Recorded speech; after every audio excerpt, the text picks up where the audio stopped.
Hai Minamania, selamat datang di episode perdana Q&A Konseling Perikanan. Di video seputar budidaya maggot kemarin, kita seneng banget nih dapat banyak pertanyaan dari Minamania semua.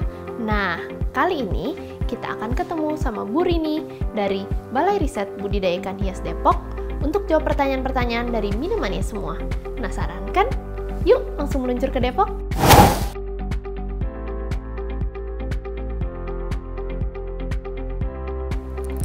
Salam ketemu lagi sahabat BSF semua, sahabat maggot. Perlu dipahami sebelum saya bicara kandungan nutrisi, kembali lagi kepada filosofi dari maggot itu.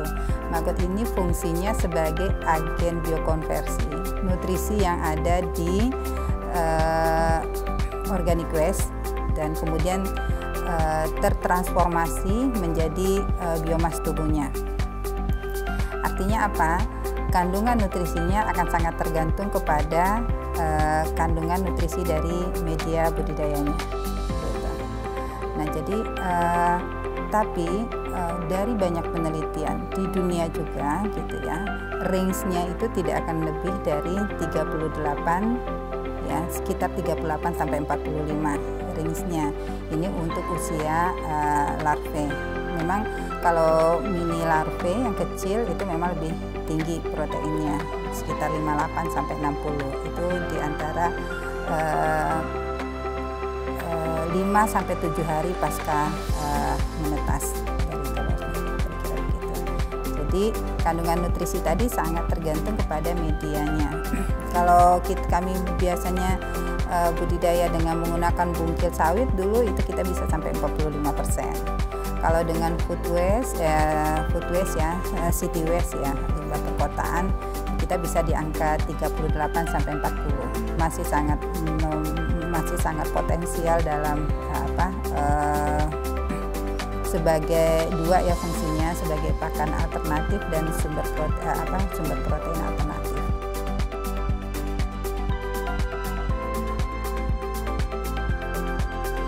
Jadi kalau kita berbicara maggot bisa untuk ikan apa saja, secara umum bisa semuanya ya, karena dia kan insek. Jadi kalau kita orang-orang menutrisi membedah perut ikan, ikan di alam itu dia kan makannya insek ya, aslinya naturally mereka makannya insek gitu ya. Nah, ikan apa saja yang bisa untuk maggot tadi secara natural dia acceptable lah ya untuk hampir semua jenis ikan. Tapi dari pengalaman kami untuk ikan ini, kita bicara ikan budidaya dulu ya deh. Ikan budidaya seperti nila, gurame gitu ya, ikan lele gitu ya, apalagi ya, belut gitu ya. Respon yang sangat menarik itu sebenarnya di nila dan gurame. Kalau di gurame dan nila, dari penelitian kami bisa menggantikan hampir 100% dari pelet komersial yang ada. Dan ini beberapa risetnya juga sangat antusias ya dengan hasilnya. Berbeda dengan lele, hanya bisa menggantikan di angka 50% gitu. Gitu. Jadi secara umum bisa, tapi kita sekarang nanti akan berbicara berapa persen sih bagusnya gitu. Jadi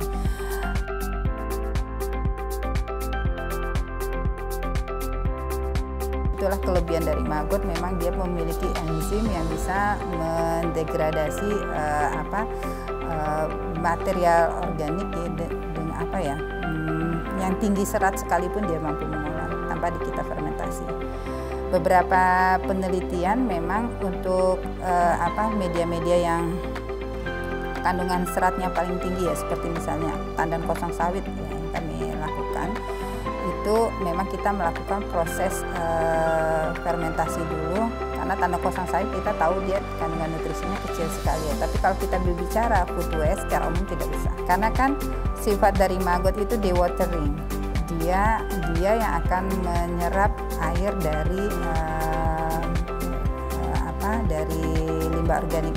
Kan limbah organik itu yang bau itu kan airnya ya, yang berceceran itu.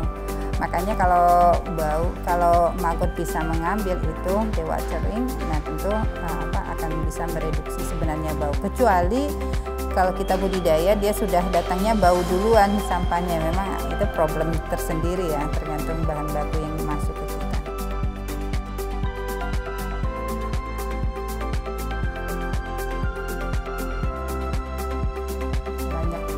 sudah banyak orang melakukan dan risetnya juga udah banyak. Cuma untuk buah-buahan ingin saya tambahkan buah-buahan yang water content-nya tinggi ya. Memang kalau bisa disarankan sih jangan dicacah ya, karena dia berair sekali. Kita berikan apa adanya. Tapi memang nanti ada proses ketika panen, kulit-kulitnya biasanya kan tidak terdigest dengan baik gitu.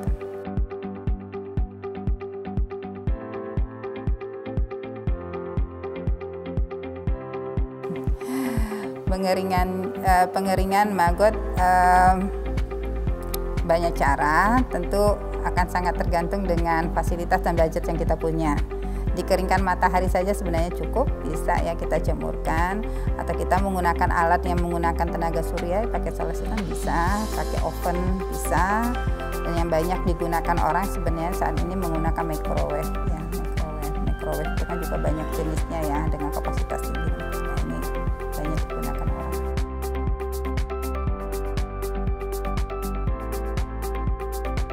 Enggak, bisa dipastikan enggak, karena sudah banyak riset. Kalau kita bicara tentang hama pada penyakit tanaman, itu BASF tidak termasuk dalam listnya.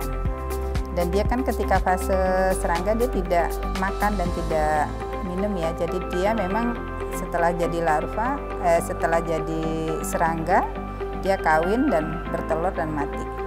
Jadi dia tidak sebagai vektor penyakit pindah dari satu tempat ke tempat lain untuk vektor ini.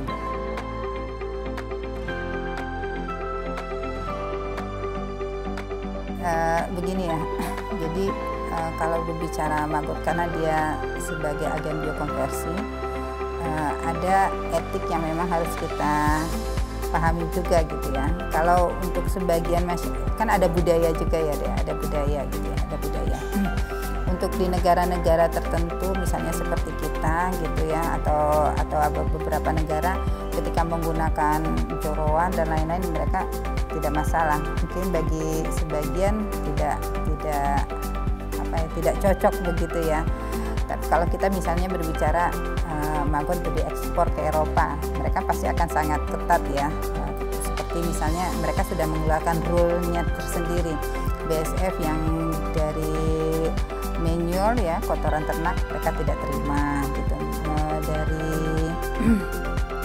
Dari limbah manusia ya, kotoran manusia dan yang tidak terima. Kemudian apalagi banyak itu ada katalognya ya, dikeluarkan oleh Uni Eropa. Misalnya dari agriculture, misalnya, jadi ada katalognya. Untuk di Indonesia saya rasa belum ada aturannya ya, tapi tentu ini akan menjadi perjuangan tersendiri bagi kita, karena kita kan di sini juga mohon maaf, di sini kita negaranya banyak muslim, tentu media-media yang kita perhatikan untuk budidaya maggot, karena maggot untuk pakan ikan nanti kita perlu perhatikan kehalalannya juga.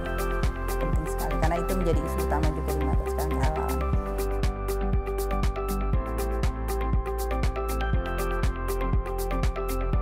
Sudah banyak juga sekarang ya deh ya, di online juga orang sudah banyak menjual sekarang apa saja bisa ditemukan di online, saya rasa banyak sekali.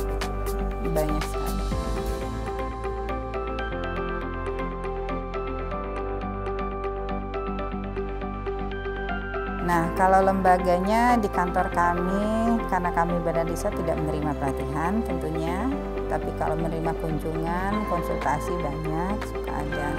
Saya rasa di bawah Kementerian Kelautan kan ada pusat penyuluhan dan pelatihan ya, saya rasa ini paling pas tempatnya untuk mengembangkan, dan saya rasa sudah dimulai ya, dibuat modul-modul pengembangan oleh pusat pelatihan dan penyuluhan milik KKP. Saya rasa sudah mulai, mungkin bisa berkontak ke sana ya, yang terdekat begitu.